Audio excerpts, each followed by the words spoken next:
Potter, speaking of which, he will have to call on something. He's going to have to pull something out of the hat, isn't he, Janusz? Because he is very much under pressure. We even heard the fans singing Tuchel's name. Well, not all the fans, obviously, but some of the fans in that FA Cup game against City. How much more time does he left? How does he have left? How many more defeats would he be allowed?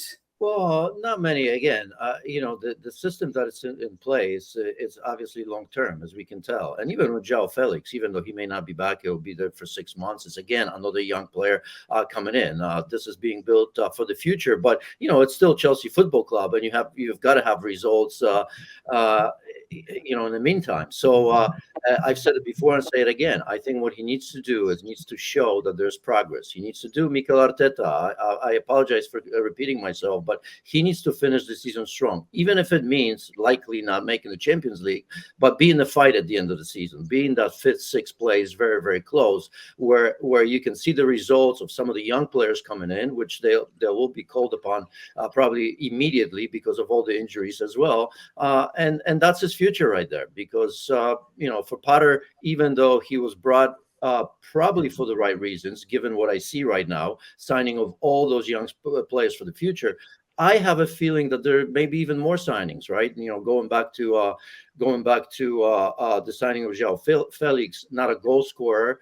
Who knows? Maybe there's another one that will come in. There will be a true number 9 coming in. We don't know that. And in terms of going scores for Felix, I'll continue. I think that's what he's probably thinking. Not that he's going to score 15 goals, but it's not a question of how many you score. It's when you score them, right? So as Tom was saying, what if he scores in 2 or 3 key games a winner, right? And that gives you 6 or 9 points.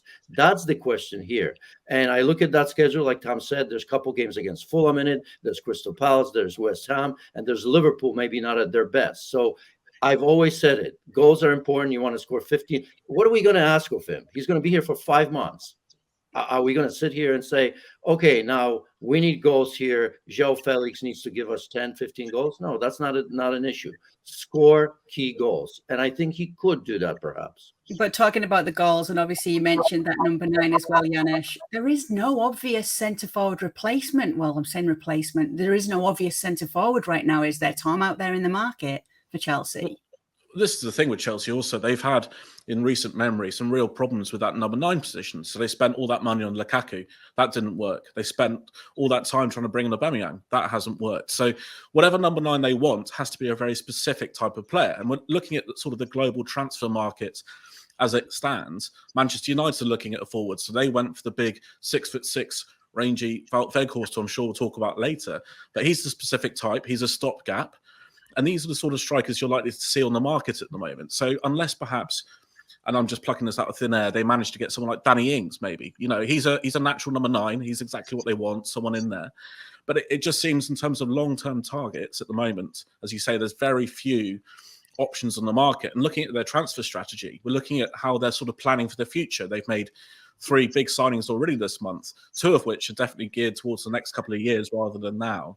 But what Potter has to find is that sweet spot in between the long-term planning with their new backroom staff, Christopher Vavell coming in as the new technical director, but also the complete necessity for short-term results. And I think that's probably football's secret sauce, isn't it? Trying to combine the two, it's such a difficult skill.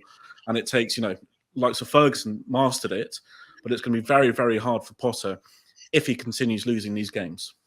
And you brought up as well, Janusz, in fact, you both brought up now Pierre Emerick Aubameyang and the fact that the sub was subbed in that Premier League game against Manchester City. Does that tell us his days are numbered?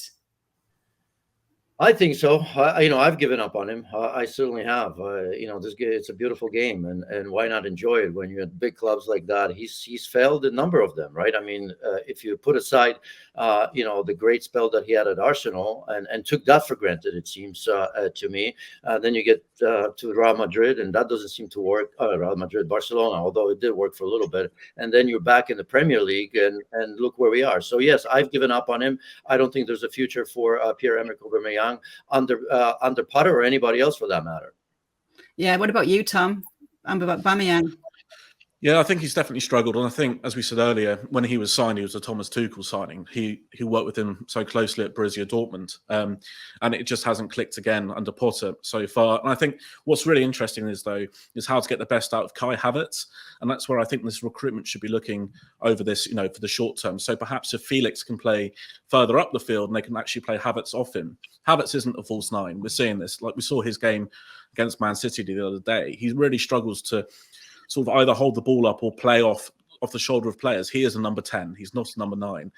And that's where the recruitment should be key. Havertz is a brilliant player, but at the moment, Chelsea really aren't getting the best out of him. And I think that's where Aubameyang was signed to sort of try and unlock that, the potential and the ability we all know Havertz has.